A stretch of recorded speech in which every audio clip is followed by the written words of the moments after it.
Good afternoon, everybody. Welcome back to the University of Limerick for the European Ultimate Championships 2023. We are continuing with some women's division action in the power pools. Germany taking on the Czech Republic, Benjamin Rees alongside Christina Obermeier. And we've already seen the Germany women today against Great Britain. And my word, they looked immaculate. Yeah, they were impressive from start to finish. Just a very composed and well-rounded team. These Germans just had great performance out of Schall, Forsch and Schepper, to name a few of that very broad roster on the German side. This is actually the last game in the power pool. After that, we will start with bracket play. And Germany have not dropped a game all week long, whereas the Czechs have not had the dominance and can't quite compare with it. They have not played Germany yet. And they have lost games to the Netherlands and to France and to Great Britain, who was handily beaten by Germany this morning on our live stream. The Czechs did redeem themselves. Did play the Swiss twice already.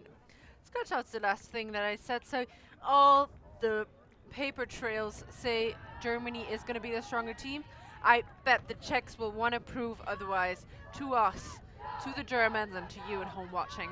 Yeah, certainly you put the Germans as the favourite for it, but it is a Czech side that has a little bit of something about them, and there were questions coming into today with Anna Gerner on crutches, how Germany would adjust, and collectively they really picked up the load. You mentioned Forsch. I was really impressed with the performance of Kyoko Binois as well. I think just generally, all around, they were so clean and just metronomic almost the way they worked their downfield. They worked their way downfield. So many of their possessions felt inevitable. Yeah, they were working like a German clockwork. It's a Swiss clock, isn't it? Yeah. But it works for the Germans as well. Busy, yeah. It's just. We'll see how they look here against the Czechs as the ball fielded from the floor by Lena von Stebbert. And the first pass is to Charles. Binovis initiates underneath. Now Forsch, fresh off a 5-goal, 2-assist performance this morning. Binois going back to Charles. Played a lot of D-line out for the German under-24s in Nottingham, but on Germany's O-line here, and Binovis into the end zone for Forsch again, the two of them continuing their strong connections from this morning. Yeah, you can see who is on the German O-line and who has scored so many and assisted so many goals. Binovis and Forsch, for sure. Some of the stats leaders there, Forsch with a combined 25, the only one, 24, I'm sorry, the only one higher with a score of 25 is Charlotte Schall. Was not involved in this one, so they're evenly matched. Yeah, obviously with that goal for Forsch, her 18th of the tournament, leads the teams in goal contributions. So yeah, this is, so you can already just wait to see this German O-line work their way through any defense, and especially the Czechs, who, in my personal opinion, have also stacked their O-line and more athletic people, but maybe not quite matching up in terms of experience on that D-line on the Czech side. It's quite a young Czech roster for the most part that has really been tested so far this week. That one, a big pressure, the bid from Shark, but held well in the face of the defender. But a high stall, trying to get it down the line. And I think just ran out of time and ran out of room. Loads of pressure, as you said, from the German D-line, and they have been very good as well, as Schepper commanding that D-line picks it up. Magda Fry. Turns to isolate the reset. They're happy to lose the field position just to keep things moving, keep the stall count ticking over. Shepper. Huge yard gainer there. Clara Florentina Raffenberg. Raffenberg back to Fry. Pumps down the sideline. Shepper comes off the front, and Shepper can't reel it in. That throw a bit too zippy, not enough air or weight underneath it. And those are the sort of mistakes that the Germans weren't making this morning, giving the Czechs another opportunity here. Just tosses that one through a narrow channel. Radka Masloviakova.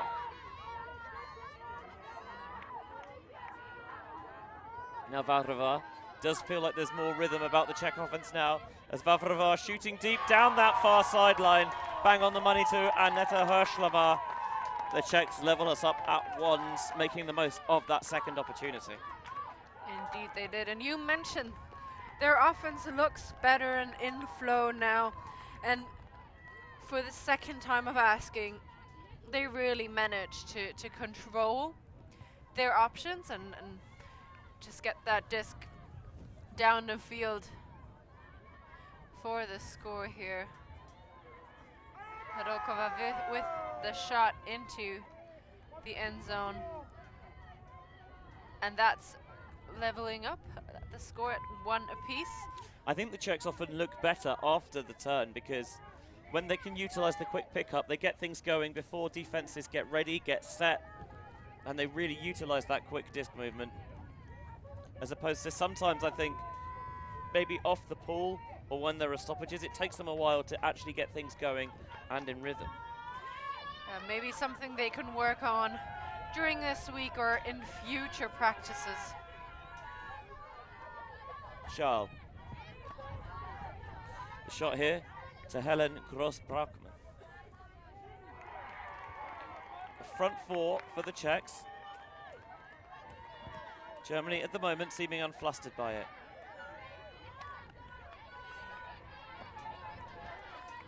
It's quite windy. Yeah, it has picked up for the start of this game, but doesn't look like that's going to phase Germany at all. Cup crashes in as Binivis tries to find a little space through. Now Charles with the Germans already beyond midfield. Out towards the wing, where Fiona Schluter has it.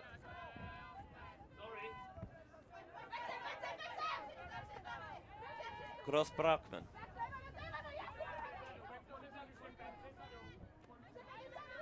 The ever reliable Charles just running the show. Forsch has an option on the wing, gonna just dump it off to Gross-Brockman. And the Germans, again, never look like they want to take something unless it is properly open, as it is there. Charles to Forsch, another goal for her tally this week, 2-1. That zone offense from Germany was impeccable. They never seemed like they were in a rush. They did only take the open options, and one that were easy to get to and work it down the field until holes open up in the Czech zone, and they had the slight advantage of moving the disc from one side to the other. So we see this score again, Charles to Forsch. I'm not sure that defense is the way to go against this German side. That is so comfortable working in those small spaces, and they're not quite as quick with it as, say, the Czechs are, who really do move the disc quickly around through those short passes, but it is very rhythmic, I think, the German offense. I agree, and they don't even have to be that quick. I think working the quick passes is very good for a kind of a different style of zone, where you have pressure on the handlers and therefore have to move the disc around a lot. I think maybe that would even pressure the German side a bit more, but with not as much pressure on the handler set, it won't work. These handlers are so stable for the Germans, but now they're back on defense. Twister, first time we're seeing her in this game. Breaks around to Haveltseva. Continuation, and Vavrova as cutters get back into position downfield. Thought about taking an aggressive break, instead back to Masloviakova. Cutter being fronted there at the head of the stack. Jessica Rühle.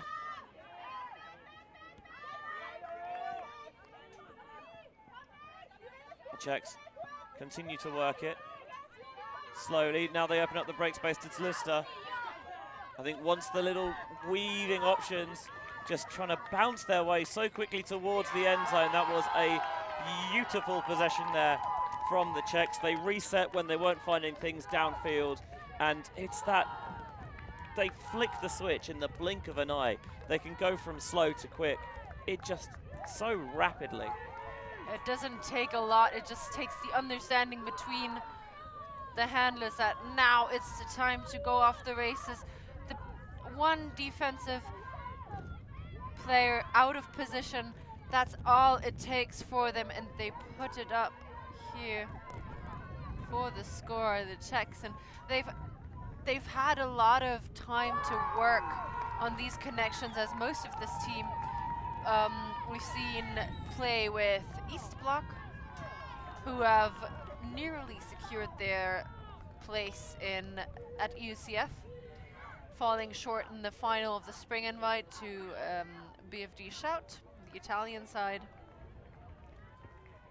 But yeah, just they've been one of the stories of the early club season, I think. Absolutely. Were very impressive in their Vienna spring break crown.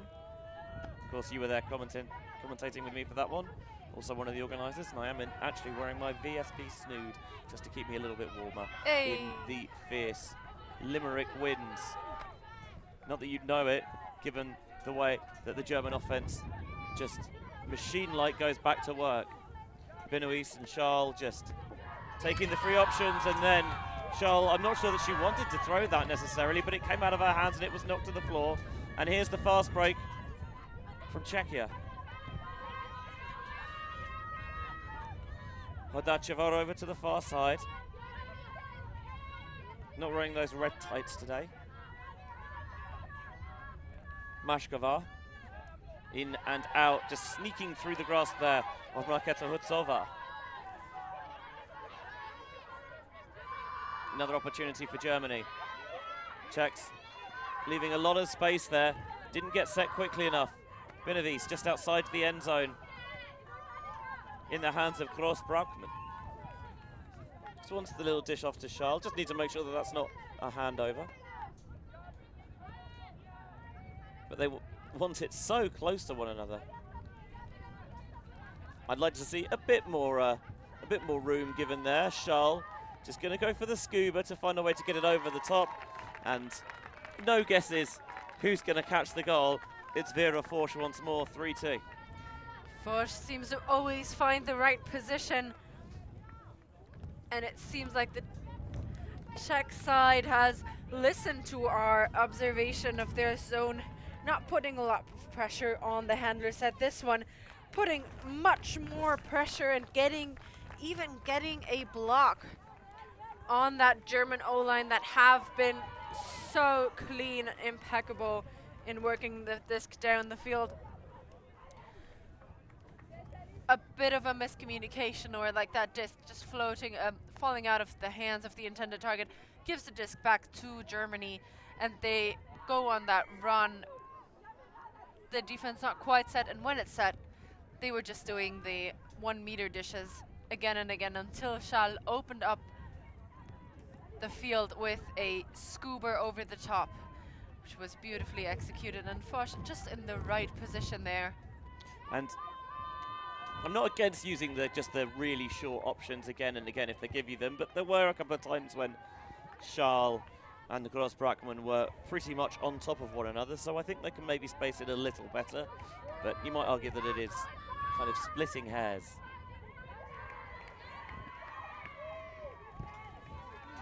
Razova. First cut comes underneath, good adjustment made there, high, Haveltsova. Favrova looking to continue the break around. Cut develops late enough to not clog that space. Mrazova.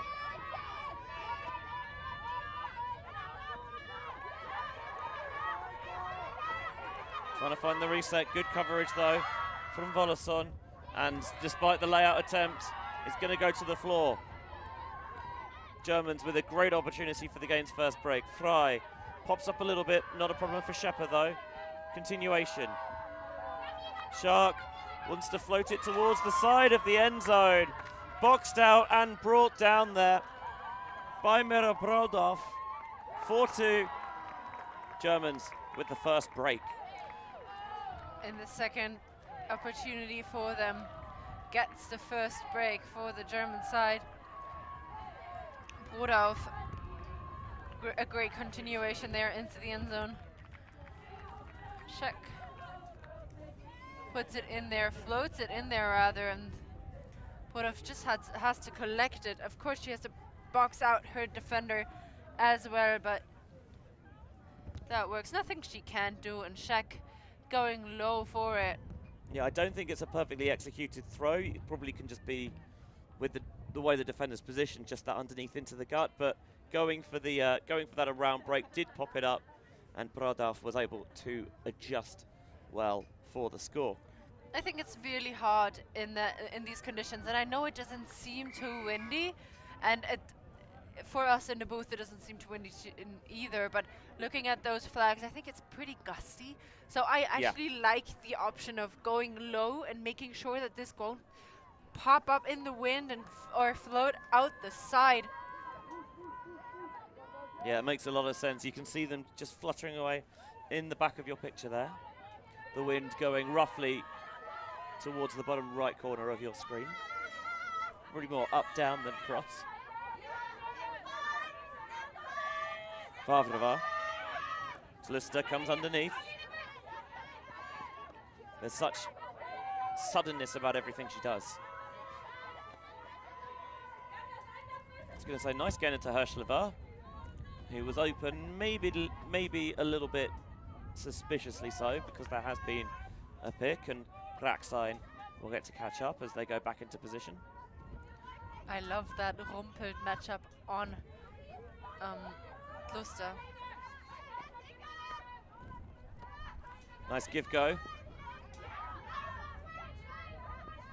And another pick. Just some spacing issues here for the Czech offense. 3 players in such tiny space. It's not necessarily what they've drawn up, I think. I would hope, rather. Everyone clears out.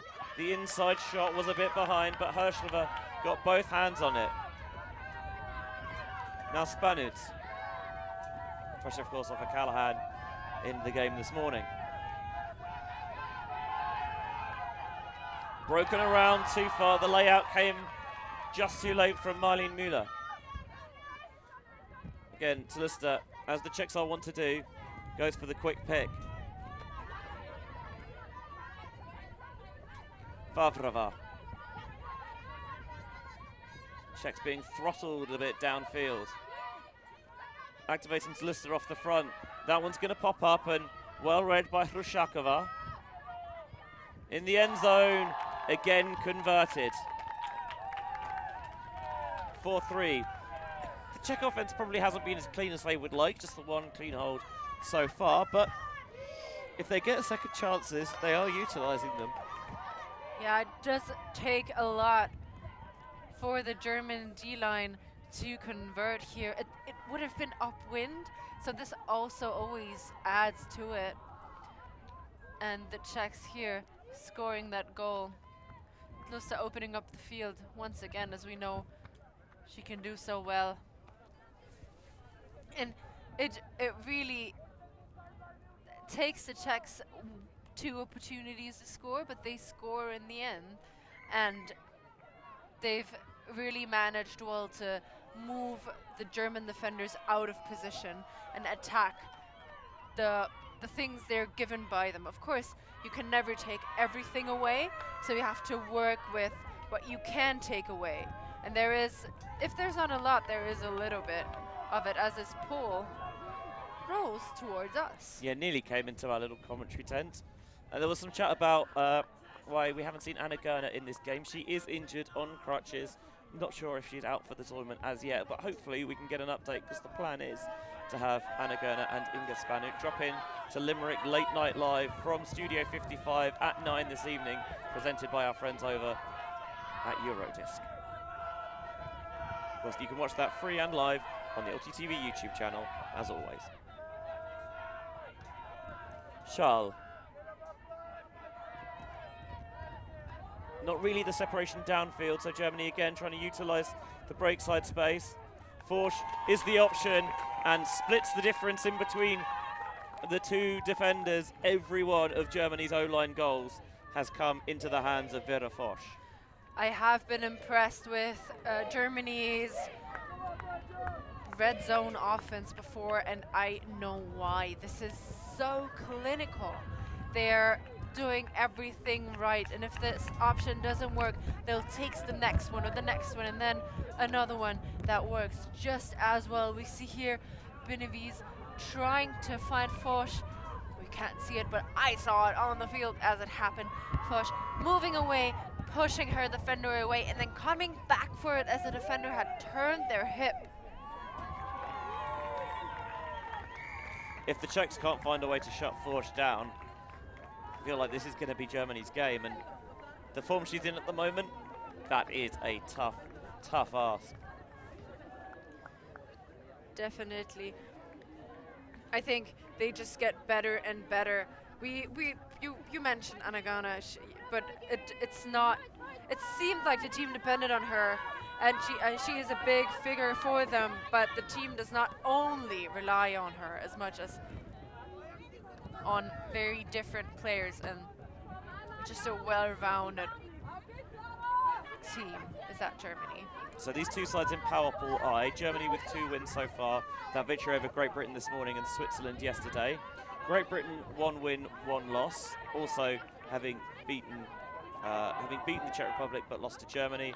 The Czechs have beaten Switzerland and lost to Great Britain, and Switzerland have lost both their games so far, as this one is put deep immediately, and Tlister misreads it. But fortunately, or depending on how you look at it, cleverly, Hanna Lesakova was there waiting in behind. Maybe Tlister going up early just drew the defenders, and it allowed Lesakova to come through and collect the goal. One throw offense for the Czechs. Definitely not the kind of pressure Germany want to put on that Czech team, especially because it's already so clear Tlister is the isolation.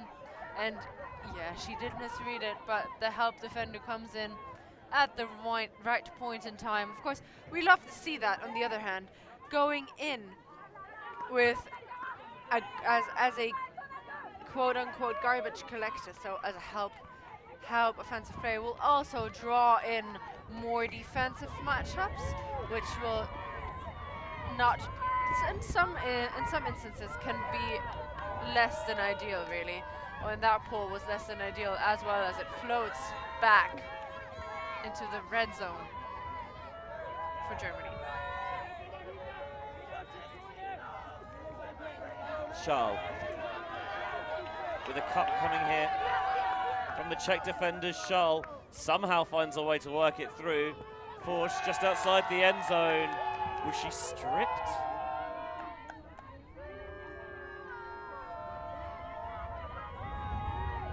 Certainly, I think that is the discussion here. Defender focusing on catching up and just strips Forsch as she was in a wind-up.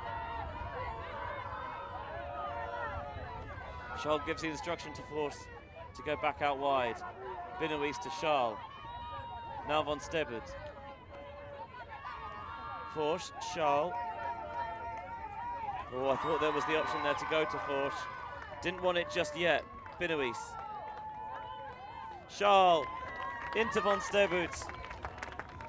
Germany, I think, they don't just like playing against zone, they love playing against the zone. They relish it because it almost plays into their hands. I absolutely love the confidence from the Czech side, though, to put out that zone again, because compared to playing this kind of zone all throughout the point and playing from one side to the other in the red zone, pushing the handlers back and playing some kind of wall, actually, in my opinion, is the right thing to do. Give them the passes in between them, but don't let them make yards. Don't let them go beyond that first line of defenders. And they did that for quite some time. Germany actually had to work it from one side of the pitch to the other until they could get it in. They did in the end. So I think I'm just going to double check the standings. I think if Germany lose and the Czech Republic win massively, then Germany would not top the pool because there are some potential three-way ties. Germany winning, it's guaranteed. Even if the Czech Republic win close, the Germans, in all likelihood, I think, would have the pool sewn up. However, that doesn't mean that they're happy to lose this, because I'm sure they want to go out and win every game possible like they believe they can. Top three teams in the pool qualify straight for the quarterfinals, as that disc is errant. And Hull gets the chance to pick up on the turn. Couple of cutters making options just past the bidding defender, helps herself to her feet. Janssen now going around to space. Brumpelt low and bounces in and out of Müller's hands.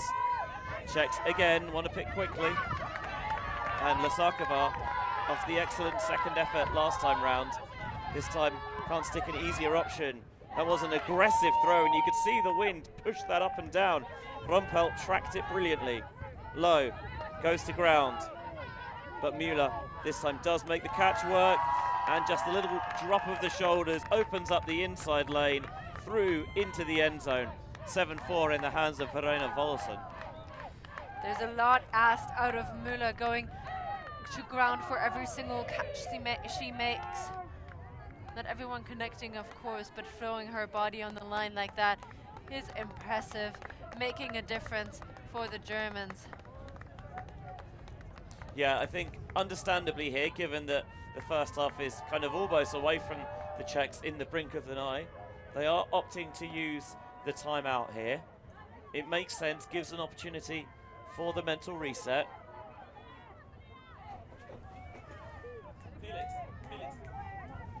So, with the score at 7-4, we'll see what the Czechs can cook up coming out of this timeout.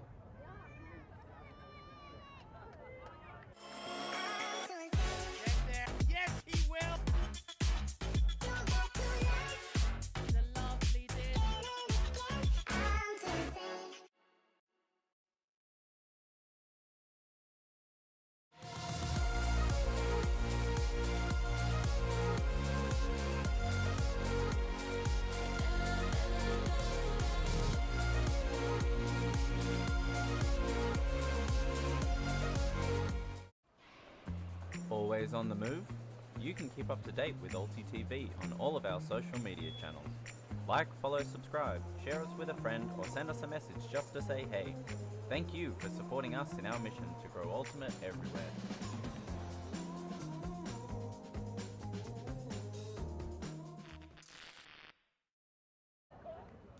Women's power pool action here, the last game of power pools before pre-quarters and brackets begin.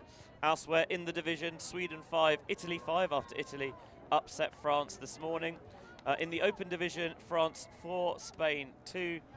Women's division action, Great Britain 4, Switzerland 1. So Great Britain looking to take second in this pool. And on the field behind us, France 7, Belgium 3. It's 7-4 to Germany here, seeing if they can break into half. Up line cut, really nice reaching grab made by Vavrava.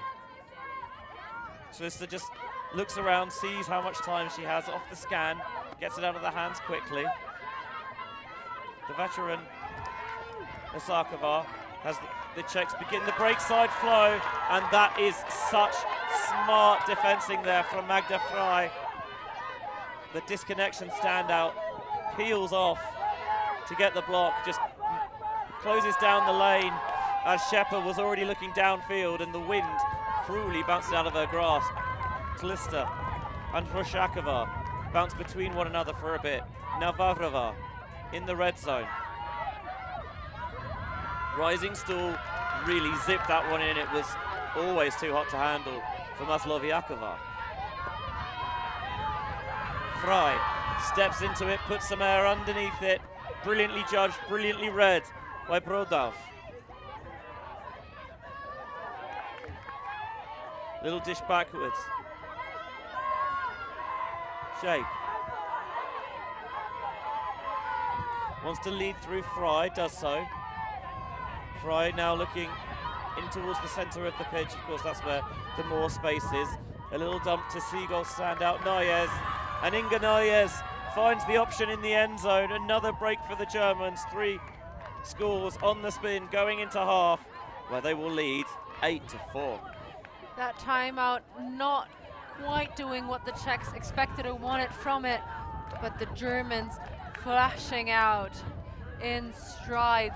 So much pressure on defense. We see exceptional Hiffen-Frei, knowing she can't get there, but tries to stop the continuation and does so, and sets up a huck on that second possession Germany get. And if Fry hadn't peeled off the force there to get the block, you can be sure that Tlister would have caught the score. And then here is that goal that takes us into half after Brodov had done a lot of the lifting by collecting that deep shot from Fry. Nayes just finds her with that little tossed backhand. 8-4, Germany lead the Czech Republic, heading into halftime here at the European Ultimate Championships.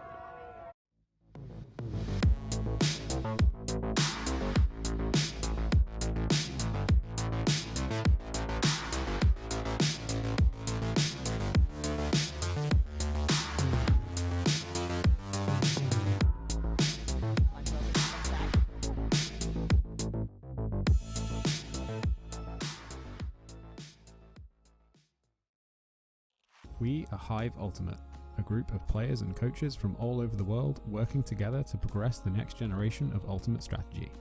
We've helped top teams win world championships and new teams introduce the sport in a fun and inclusive way. Search for Hive Ultimate on YouTube to learn more about our cutting-edge strategies and to see analysis of world-class teams. To find out what Hive can do for your team, head over to our Patreon page where you can gain access to our exclusive drills and session plans and to join our worldwide community of coaches. Get ahead of the curve with Hive Ultimate.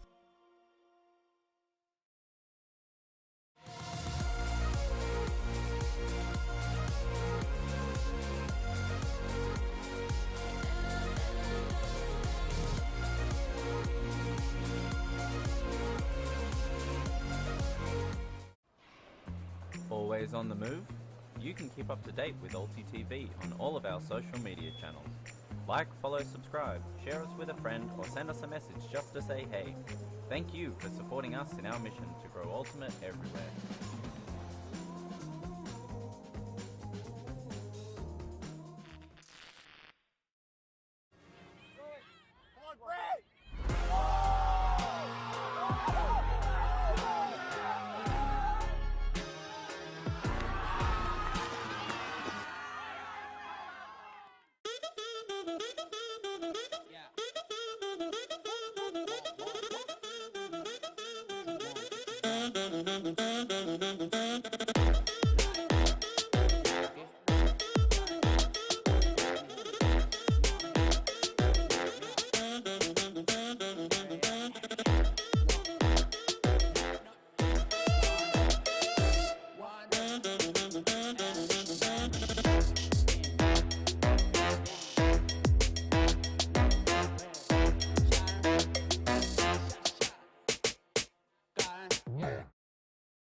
European Ultimate Championships, women's power pool action. Germany 8, Czech Republic 4, and as you saw there in the ads, you can help support ULTI.TV by buying your stylish ULTI.TV swag from our friends over at Force Ultimate, who are the kit providers for the very stylish, I think, Irish, French and Swedish teams, and also create all the gear for the event as the EUF's apparel partner as well.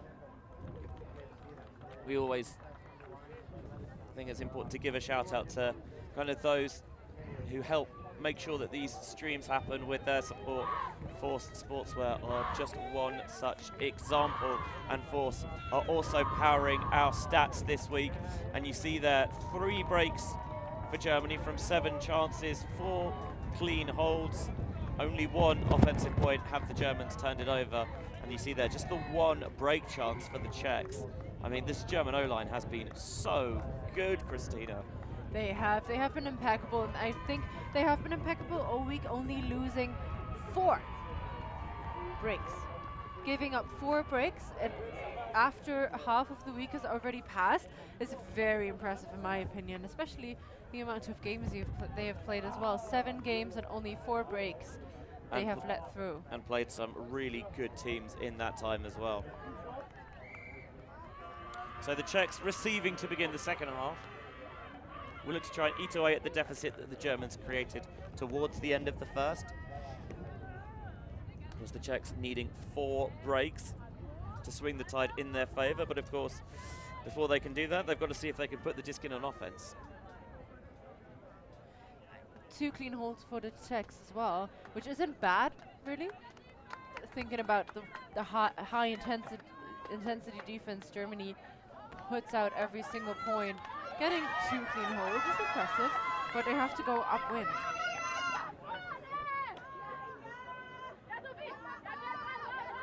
Yeah, the wind has dropped a little bit, but always something that you have to be wary of.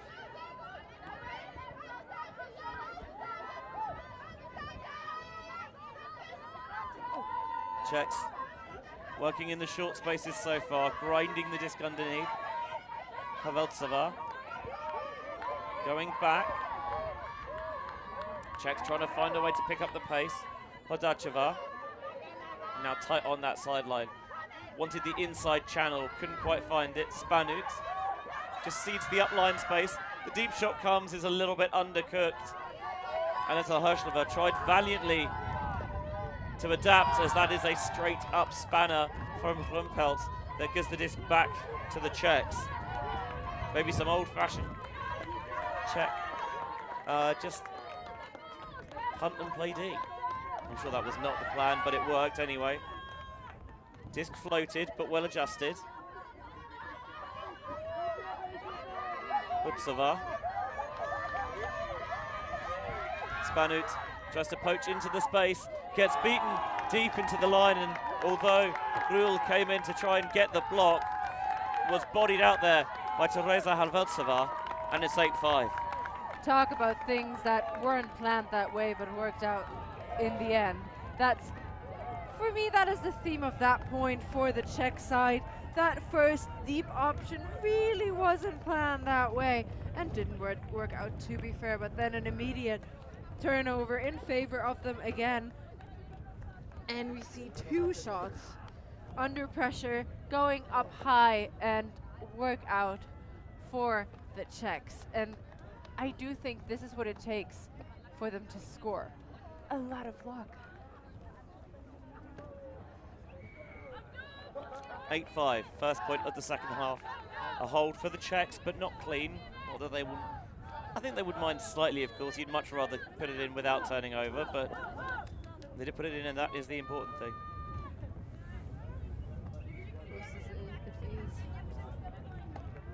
Hadokova with her first goal of this game. Germany electing to field the ball from the floor. I think I'd prefer for them to go and attack that early and try and get things moving a bit quicker, but maybe they wanted the Czech zone to come and close in.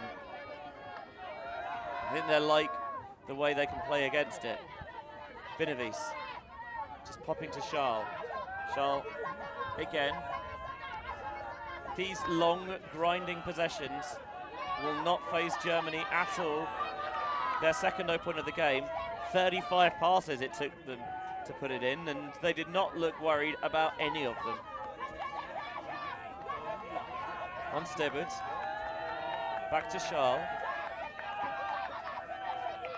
Charles goes around to Binovic, just shows maybe the down the line option there to Forch, but instead just happy to keep it in the handler set at the moment, utilising those fakes just to get that front line to back off slightly. 5 to 6 defenders around the disc at all times. And that one was tricky. The blade was certainly selling Benavis a bit short, but the layout got 2 hands to it, kept it alive. That one's much better judged. Now Shah with just a couple of steps forward, just to attack and get more positive momentum going. Gross Brachman fakes. Now Benavis drops the hips. She throws the around and gets it back from Stebut. And the two of them just burgle a few more yards against the Czech defenders. Now Charles.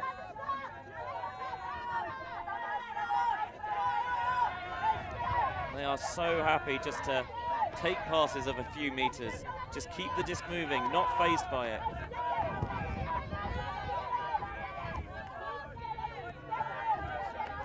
Not really much pressure applied on the German handlers, and they can continue just to take 1-2 meter passes all the way to the end zone. Every now and again there is more pressure, and I haven't quite figured out yet when that cup closes in and puts pressure on the handler, puts up a mark, and at what time they will just leave them to it. I know they are pushing towards the sidelines, of course, but it's a bit too easy for the Germans here. There's the thread through that might uncork things. Schluter. Now Benavis. Von Stebut. Charles comes through from behind. Benavis shows the around, goes short to Charles instead. The two of them more than happy just, again, to 1-2. Work between one another until that option really unveils itself. Charles, no more than a couple of meters out, is Benavis. There's the player open in the end zone. Lena von Stebut makes it 9-5. And that is just clinical. I don't know how many passes that were, but it was impressive. And not a second did they. Oh, no. 15. I was going to ask you how many passes you thought it was, and you spotted it before. 59. Before I could ask. 59 passes there for Germany. Imagine that. One of them, I think, was slightly dicey. There was a blade from Charles that was slightly undercooked, but not a problem for Kyo Benavis. Every 60 passes, one can be a bit undercooked. But the others were perfect. Yeah. I mean, I don't think I've seen any team handle a zone like that calmly, even in the situations where they were pressured on that sideline, or there were 6 people around that disc, which happened at times. Was ever any doubt that the Germans wouldn't come up with it and find a way through it? As you see the coaches here, Rika and Marco Müller. Oh, that pole lands in the back of the end zone. An unenviable position to start for the Czechs. As the break goes around. Paveltseva. A fake, trying to open it up a little bit more. Talista has freed herself deep, and now they will look to run some 1-2 towards the end zone, putting air underneath it. Is going to throw. Spanut had position, but lost it. It just came off the hand of the Czech receiver. There were so many people underneath that disc, just floated up too much. And that's another break opportunity for Germany that they will take happily. Yeah, it hung. It looked like Spanut was in a great position. The receiver got around the wrong side and actually had a bit more time to make the catch than she realized, and only macked it on, but the Germans give it back on a wayward deep option. Spanut had made a brilliant cut to get open underneath, but by that time the disc had already gone. Mrazova. Talista looks to initiate from the handling space. Ooh, a bit of a communication issue there in the handling set with 2 cutters in the same space. As that one pops up, Lisakova comes through. A stoppage for a potential foul or an injury call. Someone hit Fly on the foot there.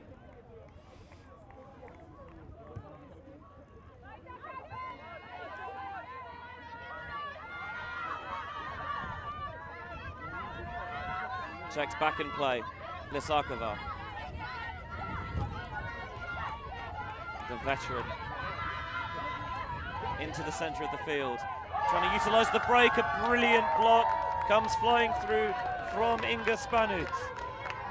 Spanut already showing her prowess on defense this game, making a difference, but that does pick up by the Czechs.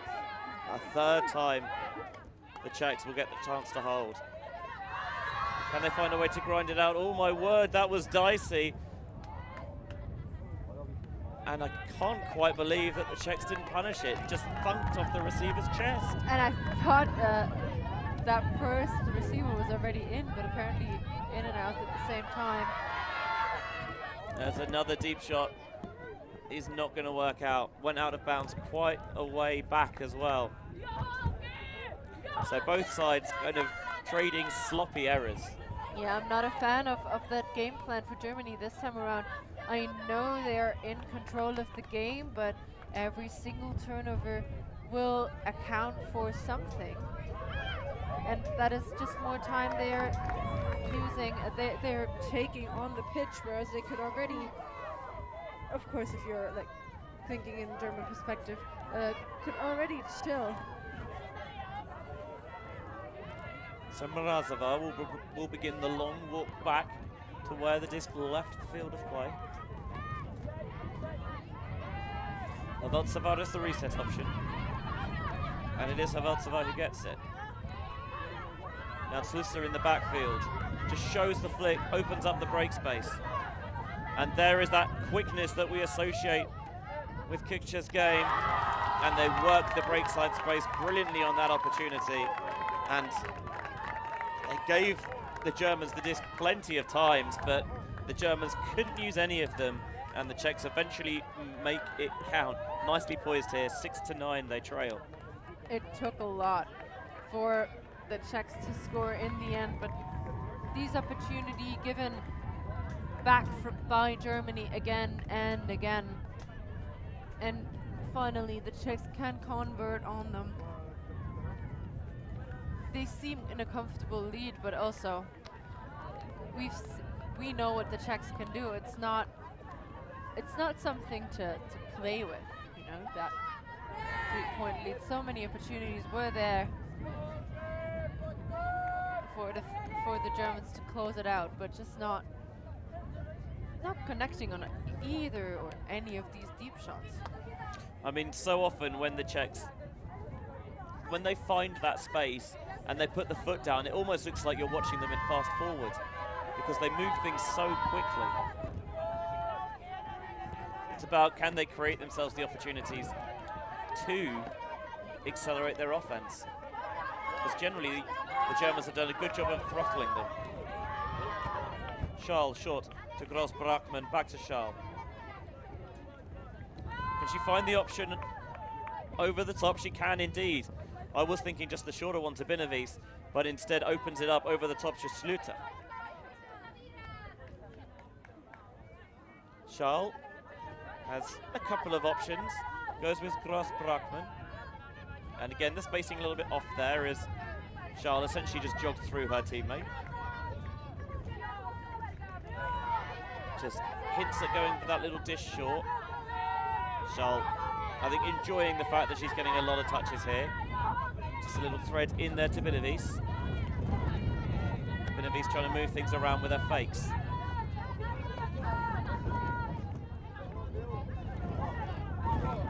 Has very much slowed down the Germans here, this zone, but Charles eventually is finding a way through. That was the spiciest pass we've seen for some time from Germany. Snuck the low release through. It does seem they're not really worried about gaining meters here, but rather than just keeping possession. Yeah, eventually they trust that they'll find someone free in the end zone. They don't have to rush it. Patience is indeed a virtue for them. That's a little bit low. Binovic just goes to floor just to make sure. And Binovic back in her possession now. Just going to take the little pop to Charles. Back to Binovic. And this is where we see the Germans utilize the dump swing well, tried to milk it into the end zone, did Forsch, but I think in the end decided that no, I just better make sure that I catch it instead. Good idea. Charles and Benavides again try and get a bit of motion now to this side of the end zone. I think the end zone offense could be a little bit quicker, but the Germans never seem rushed. Charles back to Forsch, who drops. I think that's partly what the Czechs are hoping for. When the space gets tight in the red zone, we just won't let you score. We'll make you reset and reset and reset, and eventually we trust that the error will come, and it did. What can the Czechs do off the turn? Looking for the deep shot. It just sank at the crucial moment, which prevented Obankova from getting underneath it. And this is the second turn the Germans have given away here. Only the second time that O-line did not connect on a pass, and that's just so impressive. Yeah, unfortunately for the Czechs, they gave it right back.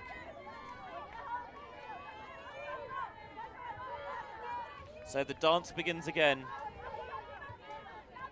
with Germany just slowly trying to matriculate their way down the field. Not this time, in fact, because Charles shooting deep, looking for Forsch. Defender got position and defender got the block. Katarzyna Janska. I think Charles decided that didn't want to take all those passes to get all the way up there when they could do it in one. And Janska goes deep. Czechs a few meters away from the break. Janska towards the far side, where Rabankova finds Mashkova, and it is a break for the Czechs. They are not going down lightly. 9-7, game on. Absolutely not. They're leaving with a fight. They're leaving everything on the pitch here, and this is only the third team that have broken Germany this tournament, which is impeccable. So silence on the German side. Is it concentration, do you think, or is it already doubting themselves? I don't think it's doubt, maybe just a little bit frustration that there was just one very uncharacteristic drop, given how sure-handed they usually are. Of course, they made the previous 43 passes work. And then the deep shot from Charles. I think just because this is the one thing about the German offense, is that they do take those short options well, but it takes a while to work the disc down the field, and generally they're happy taking the 1-2 meter options, but it probably wears you down as an offense a little bit as well. This disc now just underneath our actually underneath where we're sitting, went all the way through. Anna Lazarkova retrieves it, as Charles brings in from the sideline.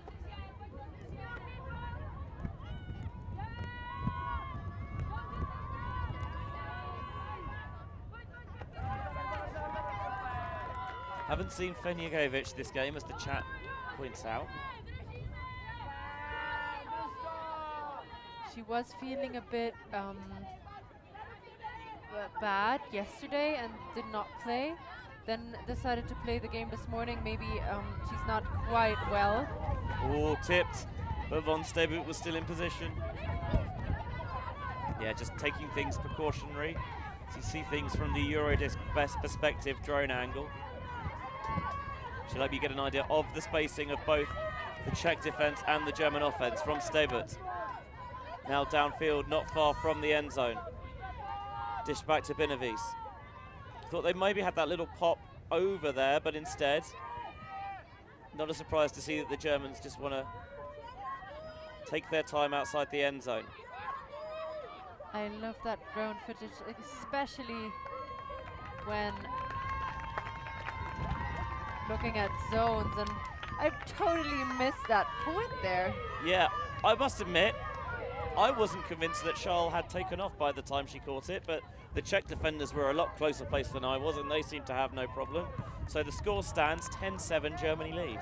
The thing with Charlotte de Schall is she's not flustered by anything at all. She she's just so calm and casual about things that she might as well just jumped in there, and I do think We'll give her the benefit of the doubt. yeah, I think that worked actually. I think she was already in the air.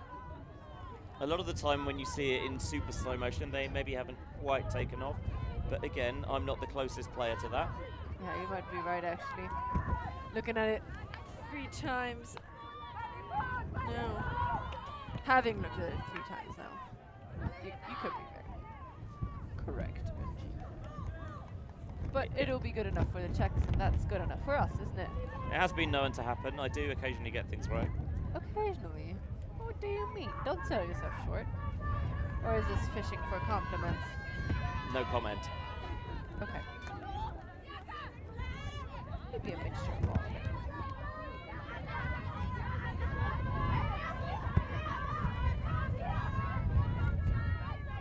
Razava picks up from the sideline. Czechs already beyond midfield. Going for the IO break. It's going to pop and sit up. Rising above the pack there. Anna Shepper.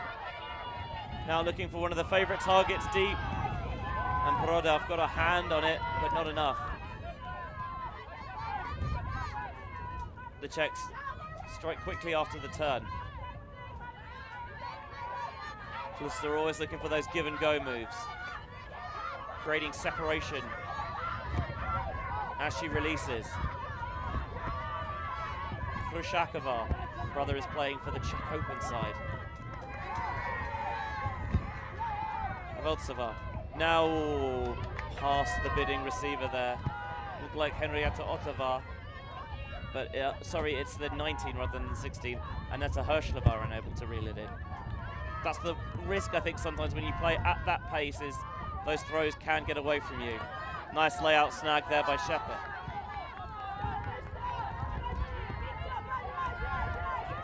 Faking the inside, opening the space for the around, which was low. Not a problem, though, for Shea. Oh, I think Toulouse got a tip on it, as it almost hit Rob on cam 2. It hit cam 2 quite in the middle of it. Miller already trying for the catch there under pressure, but that disc just hitting the camera, no receiver. Rob, that catch was yours, mate. You were wide open. So Talista read the throw's intentions well, and that is a brilliant throw. Visionary from Haveltsova to see the receiver wide open at the back of the end zone and just put a little bit of loft and sit and feather that flick on the wind. Aneta Herschlova catches another goal, 8-10. And Germany really have to cash in on those break chances now. It's a bit of a different German team that we're seeing here compared to the impeccable performance they had this morning. I think the wind is part reason for it. I'm still a little surprised by it, to be honest. Maybe a little bit of the mental come down after such a big win this morning. I'm not saying that they've taken their eyes off the ball necessarily, but when you play so well against such a strong opponent, I think maybe it's a little bit natural that perhaps you do kind of come back down to earth, and there's the slight course correction, regression to the mean. But also, this Czech side is very good. They are certainly not to be taken lightly, and it hasn't quite worked for them really so far this week, but as they go into the bracket, it wouldn't surprise me if they could pick off some very big names with some upset victories. No doubt that the Czech team is very good. Just wanted to make that sure. Back to live action. Charles bounces it off Schluter, who has it in her hands once more. Tiny little pop to Charles, who really does get every other touch. Really bears the brunt of the handling load with Gerner out. Aaron Benaris with passes that total maybe 10 centimetres between them. Force just maybe reeled Mashkova in a little bit. Gross Brackman goes to ground, but the right hand had a firm grasp on it. Benavis through to Charles. Charles opens up, sees the thread through, and finds the receiver just standing alone in the end zone. First time we saw Bianca Shands all point, and it's an important intervention, 11-8. Charles threading the needle 3 times in this point. Really feels like she's gaining some confidence there and backing herself to make these shots again and again. They started off being very patient and just really using 60 passes in a possession, but now they're actually, you know, working the different angles, working from one side to the other, daring those bigger shots and making them work so well. You see how much space Shan's had there from the drone angle. Have I mentioned that I love drone shots, especially when teams are playing zone and you can see the setup from atop? And I do believe as a player you can also learn so much from it, because if you have a top angle, you see how much space there actually is, both in positioning of defense and offense. Well, I love rather than just the pure top down, when it's a little bit behind where the thrower is, so you're almost seeing the field in the same way as the player with the disc. Just in bird's perspective. Herschlova sees the opportunity to open the arm, and opened magnificently. Barbara Hrushakova, a more than willing recipient, 11-9. Same third shot, not my favorite, but whatever works, and that does work for the Czech side as they get a very quick point in. Yeah, Herschlova we've seen, I think, more on the receiving ends with 3 goals, but first assist of the day for her.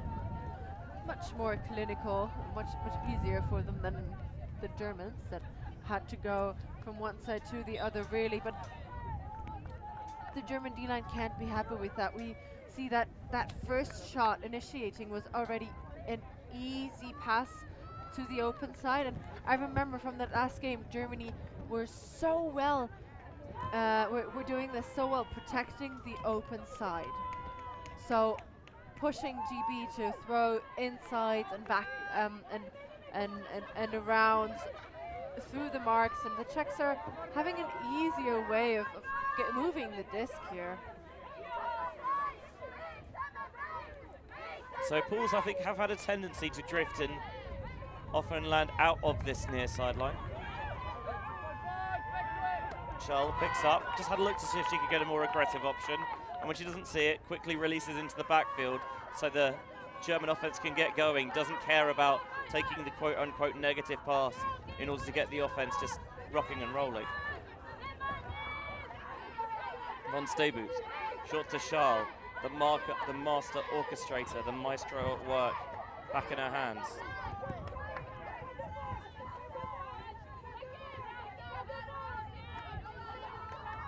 Conducting a very rhythmic, up-tempo German offense here.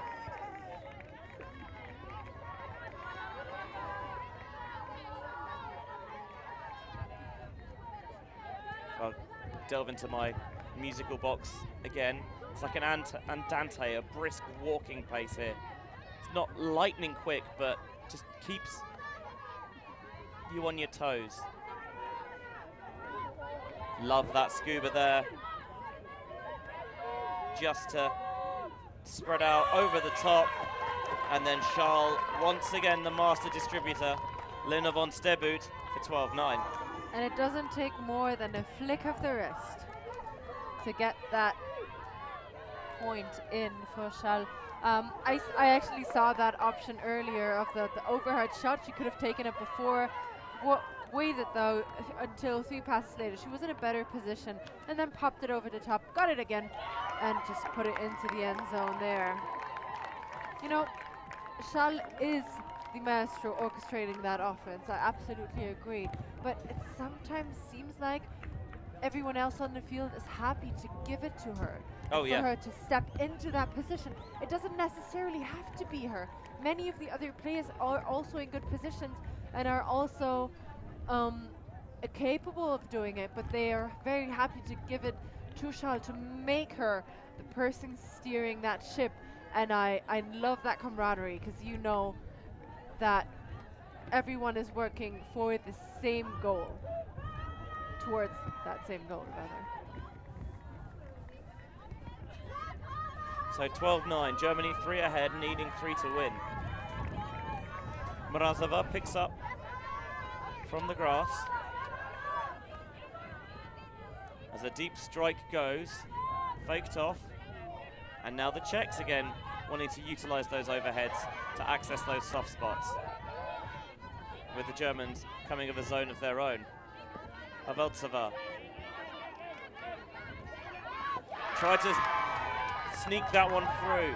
Fry had other ideas. Nayes wanted to dish back to Fry. Very purposeful fake. The around break lays out, saved by Shag.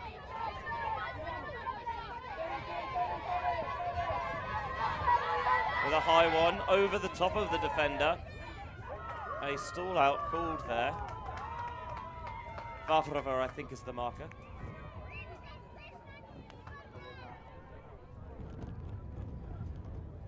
Czech, after that layout grab, holding the disc in her hands for quite some time and getting it off, or did she? As we were both just checking the score in the other field, 10-8 in the favor of the French, who are playing the Belgians in the other power pool.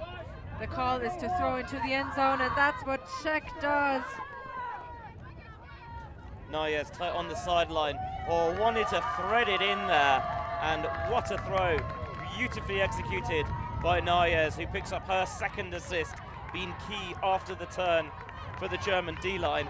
And 13-9, the Czechs can almost, well, move on to the next game, and for the Germans, the win very much in sight. You know, it's interesting. I felt like Germany was really in command of this game, but looking at our stats, the only team that has broken in this second half are the Czechs.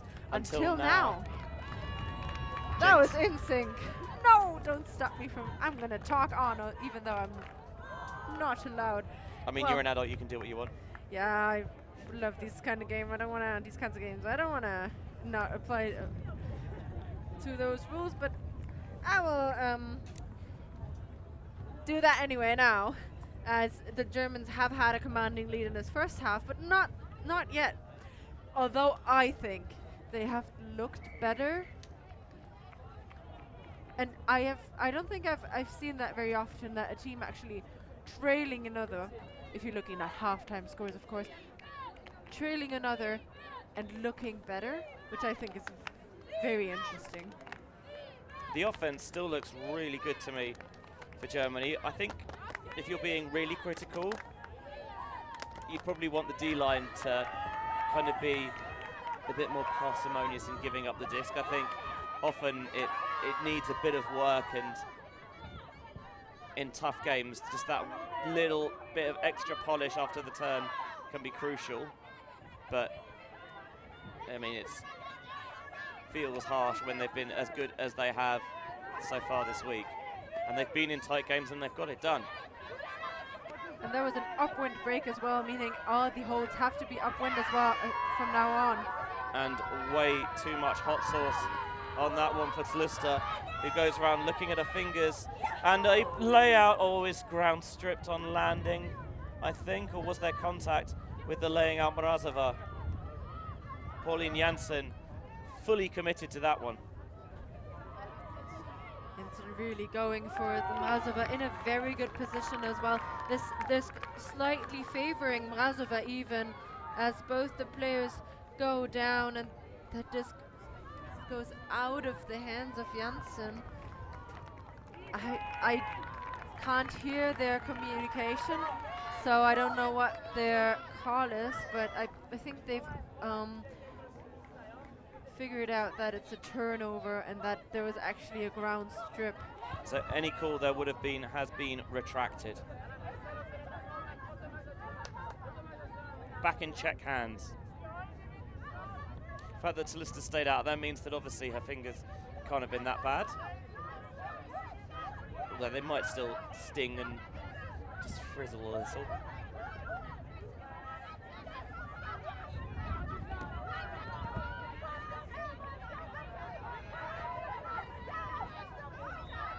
zipped in there to Lisakova.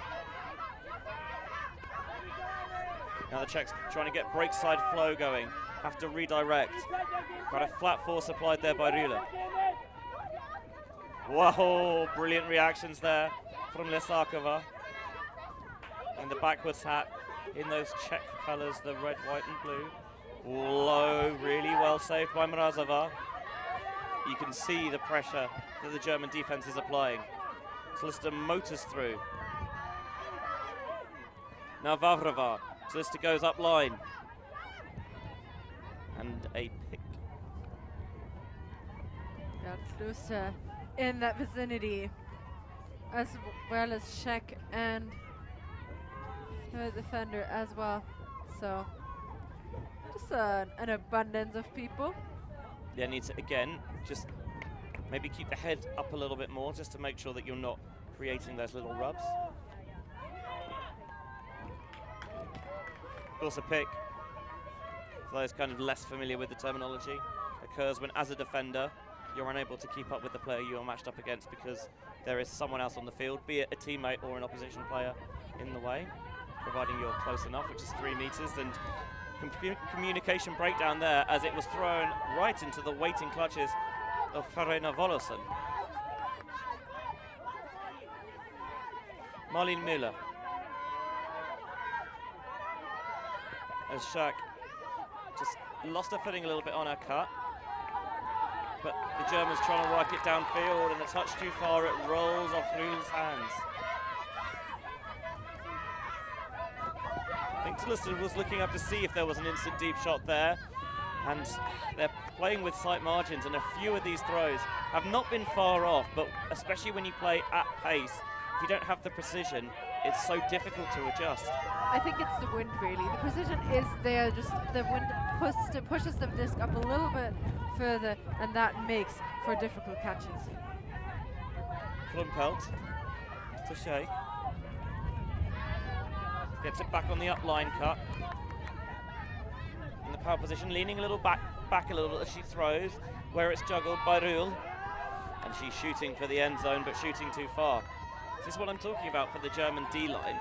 They're generating plenty of turns, but they're lacking that sharpness that the O-line has, and yes, that's understandable, but also something for them to clean up. And I thought that shot was gonna go, but maybe I misjudged on that. And the Czechs get that offense back again. Third opportunity on this point. The game almost out of reach for them already, and the Czechs taking the option to use the timeout, and it makes sense given that they've already turned it over a couple of times. They can scarcely afford a third, as it would give Germany brilliant field position and a break that would almost ice the game. 13-9, Germany leading the Czech Republic here, with the Czechs trailing and taking a timeout.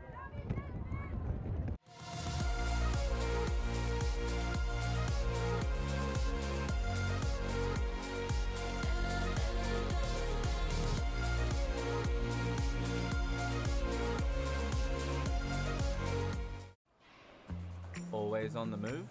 You can keep up to date with ULTI.TV on all of our social media channels. Like, follow, subscribe, share us with a friend, or send us a message just to say hey. Thank you for supporting us in our mission to grow Ultimate everywhere.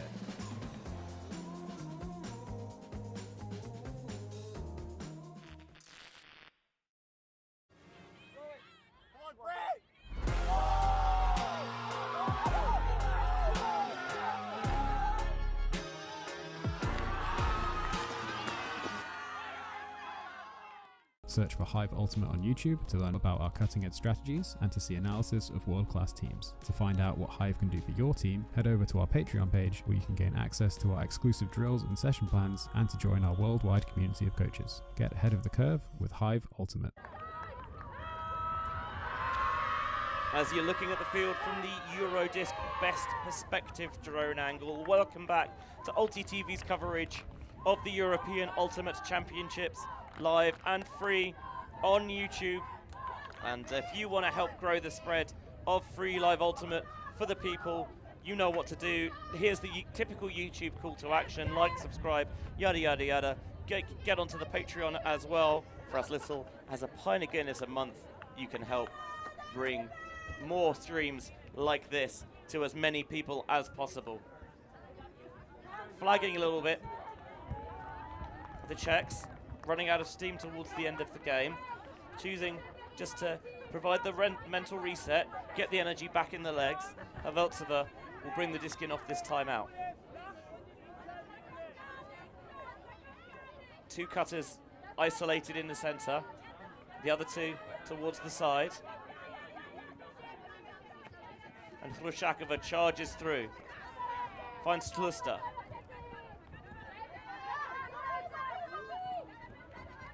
Tlusta squares up, breaks around. Now the Czechs with the continuation, Lisakova. Haveltsova zips one through the inside channel. Hrushakova, short to Mrazova. Just shaking the shoulders a little bit. That one I thought was going to be there for the redemption, but not if Verena Vollerson is there to pick it off. Demonstrates that the big could have been available. Was the cut there. Grüller is going to put it, and I'm pretty sure that Marlene Müller was not the target. I'm also pretty sure that Germany won't mind. Braxine, and again, just careless in the red zone. I would actually disagree, and I think Marlene Müller was absolutely the target. She put that up nicely, going break side and deep, whereas Rumpelt ran from the last position in the stack already very deep. So I think on paper, Marlene Müller actually put on the perfect deep cut. Sounds like the Belgians have just scored behind us in that power play game against France, as the Czechs turn it over in their own end zone. Surely the Germans can punch in here. Commentator's curse. Why did I say anything? Yeah. Commentator's curse is not a thing, by the way. Nothing we say has any impact in what happens out there on the field. Just sometimes it feels like it. Yes, 100% it does. Everyone's got those superstitions. So a life that the Czechs should not have had there. Tlusta.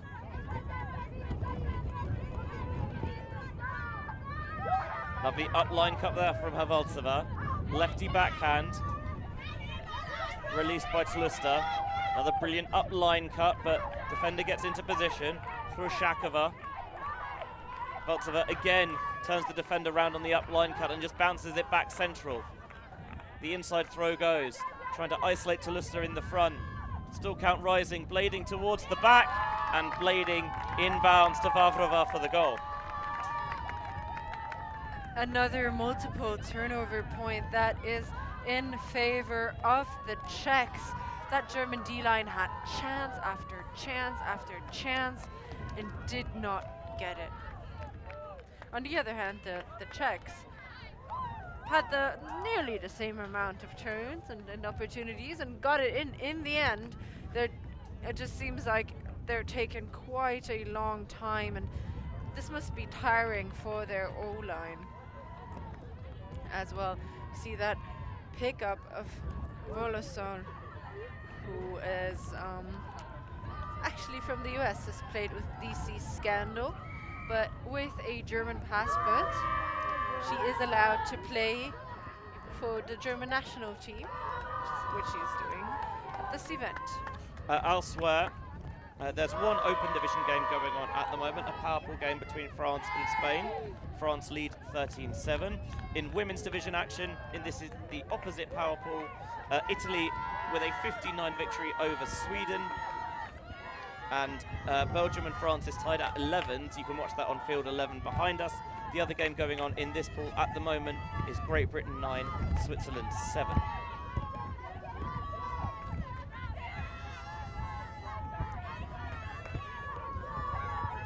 In what is looking like it's a bit of a grinder, given that low score, how far through the game it is. Czechs again,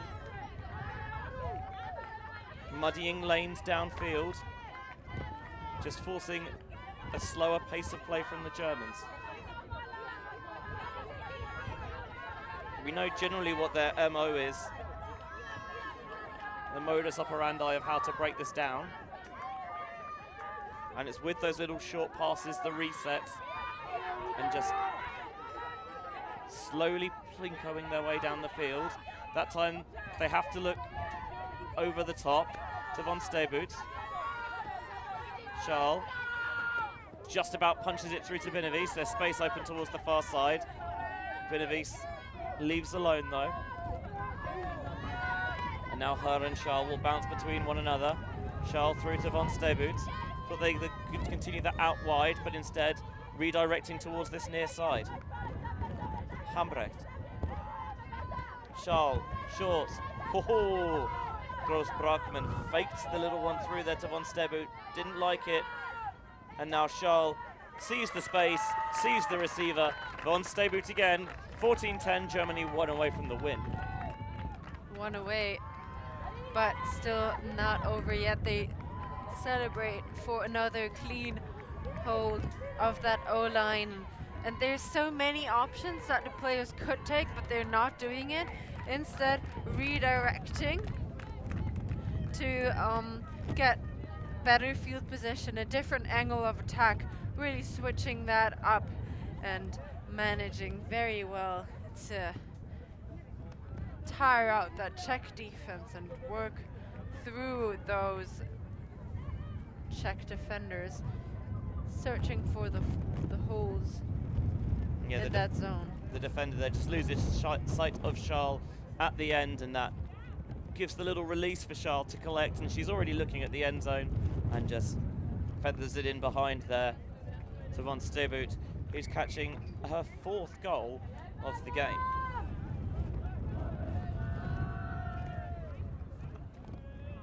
Lovely sunny day here in Limerick at the University of Limerick, the venue here for the European Ultimate Championships.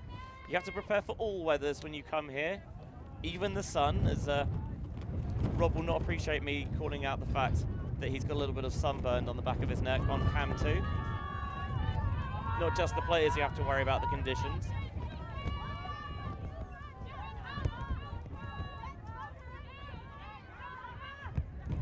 That one just straight through the hands of Lesakova. Quick pick up by Shepard. Still count getting high. Can Shepard release? Just goes for the blade to the back. Had to try something. But no, go ahead. In theory, I love the quick pickup. It's a very good way to get your offense rolling, but if this is game, it's on the line, wait a second. Well, or give her a better option. Yeah, make sure that there's someone who's on the same page with you. They've got that wavelength when you do so. And for me, she had Fry as a reset there, and I don't think she ever really looked at her. Just focused downfield. Threading the inside channel to Tlusta. Lesakova has a defender all over her back. That's not good from Brodov. That one, the run through from Nayez. Again, wants the quick pickup to end quickly. And when Nayez sees nothing downfield, she does find the reset. Voloson. Nayez around to Fry, who is wide open. Fry, a bit of a zipper there to Raffenberg. Raffenberg fakes the inside. Fry in the reset, well, you could see how the wind just picked that one up, and just her hands refused to obey her. Yeah, that slipped in and out, bubbling around that disc as the wind picks up again. And the Czechs not content to play short anymore. The deep puck sits, but not a problem for Tlusta. Was comfortably free. Lesakova. Vavrova. Into Tlusta, who snags with one hand. Did well to maybe avoid any extra contact there, everyone. In a very congested area. Layout from Haveltsova. Tlusta again has to reach for it. now goes up line, throw goes, and it rises too far. Fry is in there to poach off from behind and get the block. That's at least her third this game. Nayez just sitting that one out for Fry. You can see it drop a little bit at the end, but Fry was ready. Dishes to Nayez. Nayez looking across the end zone. There's a player wide open, and Anna Schepper catches for the victory and a 15-10 German win. They are undefeated going into the quarterfinals. Again, great performance by the Germans. Maybe not as clinical as this morning, but still a well-rounded team. We could point out stars, but we don't have to, because every single player on that team distributed a little bit to make it the effort and make it that score that it was in the end, 15-10 in favor of the Germans. The Czechs, however, pushed them. They pushed a deal and they did get a break on them, which is not something a lot of teams have done before. No, the Germans, I think, probably could do with maybe being a bit more clinical after the turn, but you only give up the one break all game, and even if your D-line is not maybe as sharp as you would like, you generate enough opportunities, you'll put some of them in, and if the offense generally remains unbroken, you're going to have a good time with things.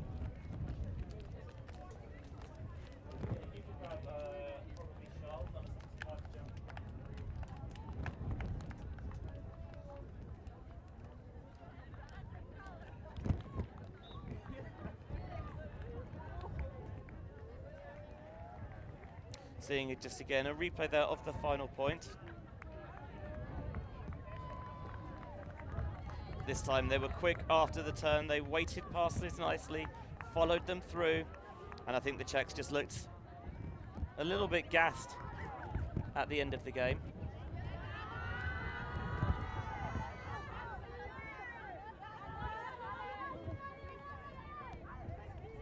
You can see there that Christina has successfully wrangled the winning goal scorer for a post-game interview, Anna Schepper.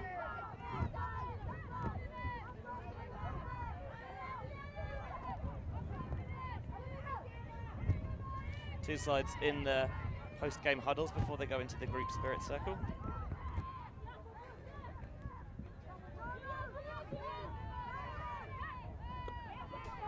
Delighted to be joined post-game here by Anna Schepper. Another 15-10 win, 2 strong victories today. Must be feeling pretty good. Yeah, we're having a great day today. Lots of great plays. We have a really good team effort on the whole play in the game. It's a lot of fun. Obviously the side have kind of had a couple of injuries and illnesses this week. How do you think you've been able to adapt to that? Well, that's been a really tough one. I think you heard we had a really bad injury yesterday with Anna Gerner. And it's just amazing how the whole team is trying to compensate what's missing now. And yeah, we had a really emotional time last night. We dropped some tears, and we're trying to do the best out of it and play as a team, and just we're all taking a little bit to compensate what we're missing right now, and I think that's the way to do it. Defensively, what do you think was key to the game plan in shutting down that quick disc movement of the Czechs? Well, I think most importantly, we're all really heated up. We want that disc. We want to intercept, and that's what we're all individually trying to do, so we can have a great team performance on that. Yep. And does anything change about the way you approach games now that the power pools are finished and you go into the bracket? No, I think we're just staying on the same route. We're trying to win every game, and we're giving all the best for every game, and we're growing as a team also. I think with every game we come out a little bit stronger, and that's our plan for the rest of the tournament. Super. We'll let you get back to your teammates to celebrate and joining the Spirit Circle. Thanks very much for joining us into the interview. Thank you. I know we really do appreciate it. Congratulations. Thank you. Lovely there to speak to Anna Schepper. Grabbed a block and 2 goals, including the game winner at the end there. 15-10 the final score. with the two sides just about to go into the Spirit Circle. Christina, if there were doubts about maybe Germany's title credentials with some close games earlier in the tournament, and as mentioned, the key injury there to Anna Gerner, the Czechs, well, and everyone has been put on notice with the way Germany have played today. Absolutely, yeah. The coach has said there was never a team where someone like Anna Gerner was missing, but that could compensate that well, and I think they really have shown this to us. Anna Schepper there talked about the intense conversation they had yesterday and the mental challenges they were facing, but they did it so well as we look at some match stats. Yeah, presented by our friends at Force Sportswear. 15-10, of course, the final score. 22 break chances for Germany compared to just 3 for the Czech Republic. I think tells the story, A, how good the Germany O-line was, and B, how efficient the German D-line was at getting the disc, although converting less than a quarter of your opportunities. That is maybe the main thing for them to work on as they go into bracket play now on, finishing top of power pool with an unbeaten record from the previous 2 stages as well. The Germans very much I think, have reaffirmed themselves as the firm favourites in a lot of people's minds, even with those injury losses. Definitely they do, and we see the one break the Czech Republic got on them, and converting 1 break out of 3 break chances, that's actually rather good, because that means they were a bit more efficient on this one. Even though the score might not quite reflect it, in the end, a very good game to watch, and I'm excited to see that Czech team again, because if they play like that, they can push some of the other teams, maybe not quite the Germans, but they are on their own level right now. So, 15-10 final score. Still one more game to come here on each pitch on ULTI.TV's coverage of EUC. By the way, the Belgium-France game going on behind us is still very much still going on, so I highly recommend you flip over and watch the exciting conclusion of that contest. Meanwhile, at 5 o'clock, Germany-Sweden in the open division, and Great Britain versus Switzerland again in the open division. The 2 games for you to view live and at your leisure for free on ULTI.TV.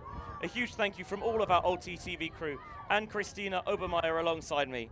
Benji Rees, we'll see you on the other side for more EUC.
Thank you.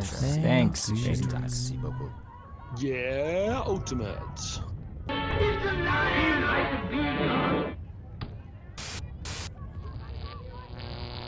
ULTI.TV.